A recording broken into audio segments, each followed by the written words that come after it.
Well, here we are into the session. I'm fishing down the edge at the moment. I've just had my first inquiry down there. I've not as yet hooked a fish down there.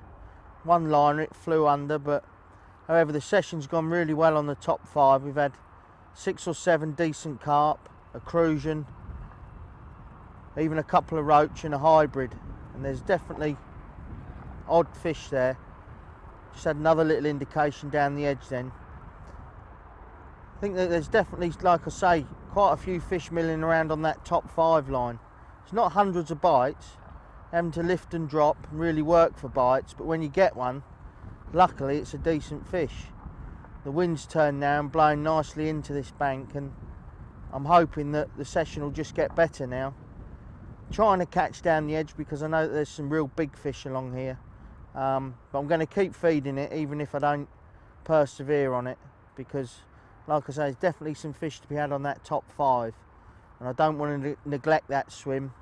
And what I mean by that is to stop feeding it as regular as when I'm on it.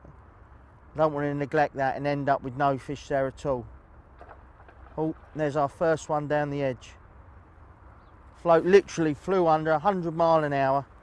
I'd had 2 little liners down there before, a single bit of corn. The float disappeared as quickly as anything, which are the bites you're looking for really. Now it's making a beeline for the middle of the lake.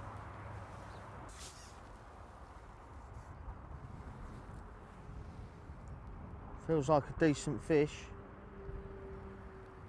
Just goes to show that maintaining that fed area down the edge, even if you don't go on it in matches till the last half hour.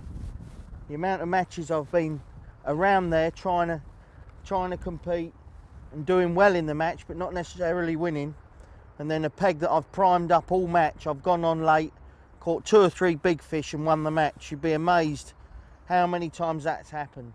And don't get me wrong, I've had some matches where you feed it all match, you go down there and you don't get any bites, but the times you do, it really is rewarding. And that looks like a nice big common. Fantastic. Yeah, it's a nice big fish, and it just goes to show we've had 7 carp, 6 or 7 carp in front of us, and the biggest one's been about 8 pound. And straight away down the edge, the only one that we have hooked is probably 8 to 10 pound. So it just goes to show that although I might get less bites in the edge, it could well be for more weight, which is another thing you've got to think about when you're on these commercial fisheries. It's not necessarily the numbers of fish, but the size of fish. You catch 10 fish down the edge now, between now and the end of the session. If you catch 8 or 10 fish down the edge, those 8 or 10 fish could well weigh close to 100 pounds. Yeah, nice big powerful common. You really are fighting well.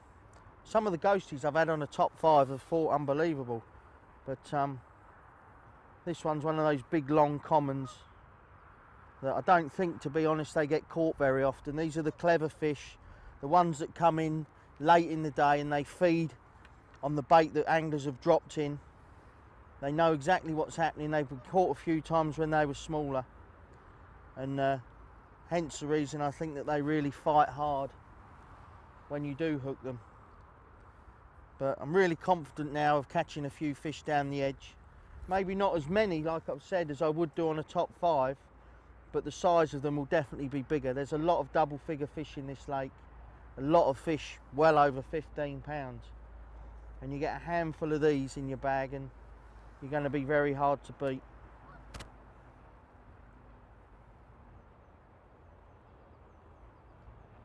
It's probably a good time for me to talk about the elastic.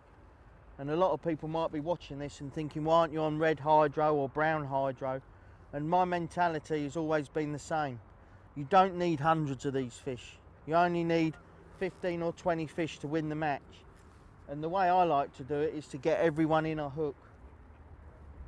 This one's going in towards those bushes, so you're going to lose an odd one.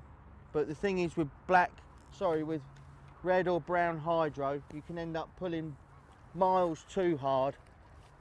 You can see there, that's a lovely fish. Only just fits in the net.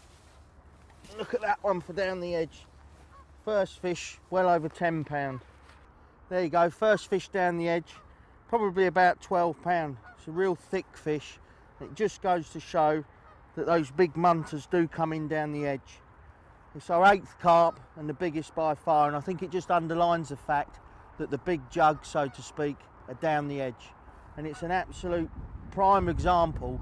These fish are under the next platforms. They know it's a good place to come in late in the day and feed, and this is the rewards of fishing up to the next pallet. Wonderful fish.